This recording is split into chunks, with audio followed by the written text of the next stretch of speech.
ఈయన ఎవరు తెలుసా?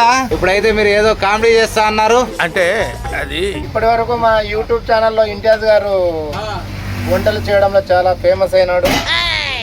డబల్ చేసుకుంటే కొద్దిగా ఎక్కువ అవుతాయి, అందరికి అవుతాయి. అట్లా ఈ సింగిల్ చేస్తే ఇంకా ఒకరికి అవుతుంది, ఇంకా అయిపోయాక. Okay okay. ఓ పొంగు కుత కుత కుత కుత ఉడుకుతుంది.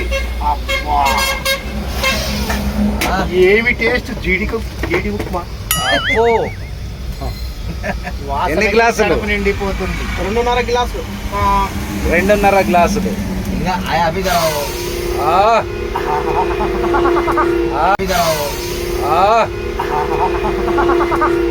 ఏమి వాసన, ఏమి సువాసన. జీడి ఉప్మా. చాలు చాలు చాలు. అంత స్మెల్ వస్తుంది మీకు? మీ నలుగురికి లేకుండా నేనే తింటా మొత్తం. అబ్బా. సగం వేయండి.